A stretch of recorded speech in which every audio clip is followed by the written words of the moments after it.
حضرت ابراہیم علیہ السلام کی عادت یہ تھی کہ مہمان کے بغیر کھانا نہیں کھاتے تھے. اور یہ بات ذہن میں رکھو کہ جو کھانا مہمان کے ساتھ کھایا جاتا ہے اس کا حساب نہیں ہوگا، چاہے وہ پرتکلف ہی کیوں نہ ہو. تو جب بھی بھوک ستاتی تو کسی شخص کو ڈھونڈ کے لے آتے اور اس کے ساتھ دسترخوان پہ بیٹھ کے کھانا کھاتے.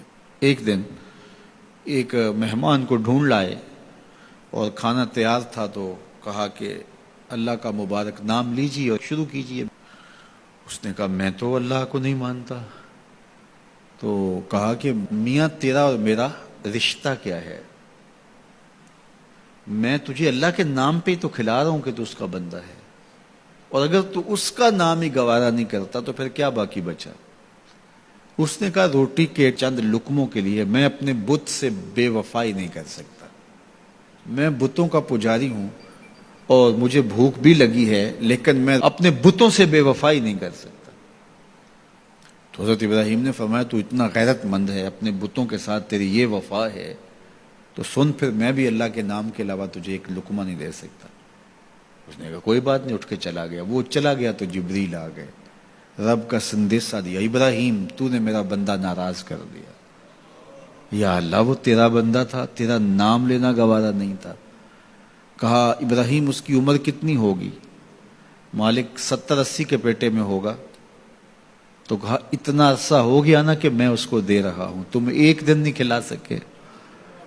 اب ابراہیم علیہ السلام ان کو ڈھونڈ رہا، وہ پہاڑ چڑھ رہا تھا تو آواز دی او میاں آ جاؤ کھانا ٹھنڈا ہو رہا ہے.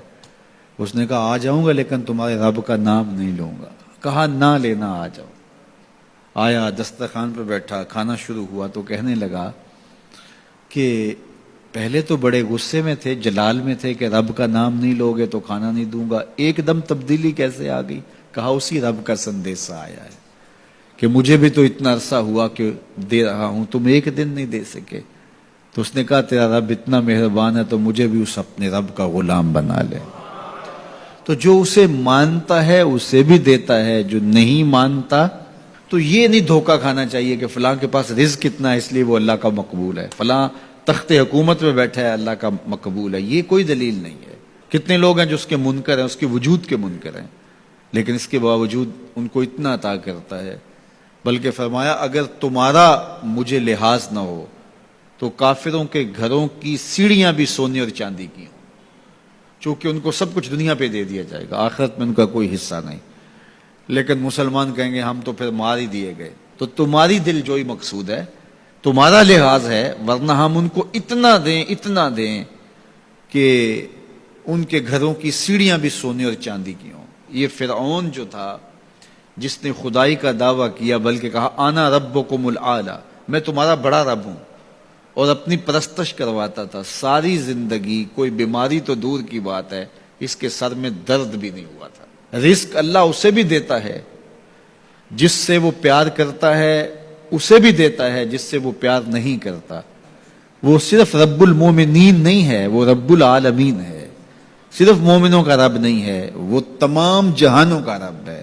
لیکن دین صرف اسے دیتا ہے جس سے وہ پیار کرتا ہے، جس سے وہ محبت کرتا ہے. یہ بات ذہن میں رکھیے گا کہ اللہ کی محبت کی دلیل یہ ہے کہ آپ کو دین دے دیا گیا.